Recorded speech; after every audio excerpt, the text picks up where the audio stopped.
Bonjour à toutes et à tous. Le Cameroun n'est pas pauvre, il est sous-traité par un État qui ne fait pas confiance à ses propres enfants, mais qui livre ses richesses à ceux qui viennent de loin.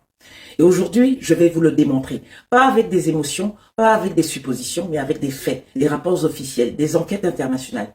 Tout est accessible en ligne.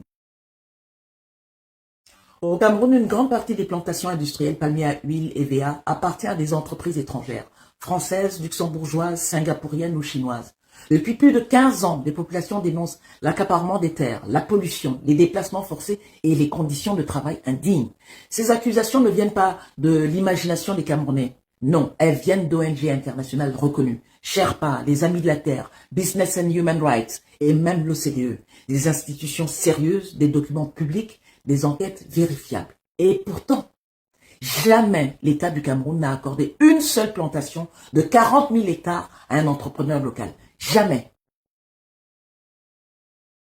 Selon un rapport de Transparency International et d'organisations camerounaises spécialisées, 95% des permis miniers au Cameroun sont détenus par des compagnies étrangères. Le secteur est décrit comme opaque, corrompu et sans cadre légal pleinement opérationnel.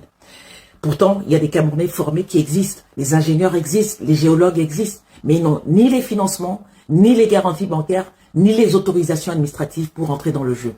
Pendant ce temps, des entreprises australiennes, chinoises, canadiennes ou européennes obtiennent des concessions de plusieurs milliers de kilomètres carrés.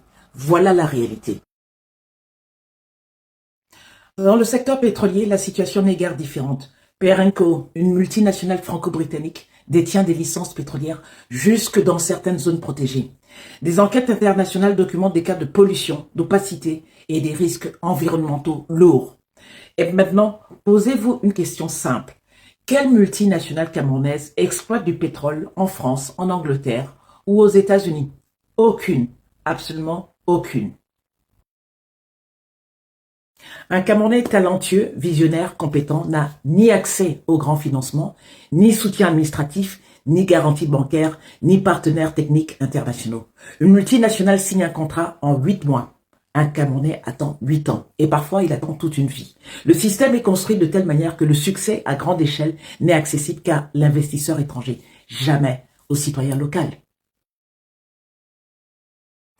Et c'est là que le drame devient presque ironique, parce que pendant que l'État déroule le tapis rouge aux Chinois, aux Français, aux Singapouriens, aux Australiens, il entretient dans le même temps un discours de méfiance entre Camerounais eux-mêmes. On entend encore « on ne doit pas vendre les terrains là au Bamileke ».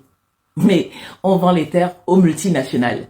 Les mêmes terres qu'on refuse à des Camerounais, on les offre à des étrangers qui n'ont aucune attache historique, aucune attache culturelle avec le pays. C'est ça le vrai tribalisme d'État. Un système qui divise les Camerounais entre eux, pendant qu'ils livrent tranquillement les richesses nationales à des entreprises venues de loin. Le Cameroun n'est pas pauvre, il est sous-traité par un État qui ne croit pas en son propre peuple, sous-traité par des choix politiques qui fragilisent l'unité nationale, sous-traité par un tribalisme institutionnel qui appauvrit les Camerounais tout en enrichissant les multinationales. Le jour où l'État fera enfin confiance à ses propres enfants, le Cameroun deviendra non pas seulement un pays riche, mais un pays maître de ses richesses. Je suis Alice Tchomté, restons curieux, restons vrais.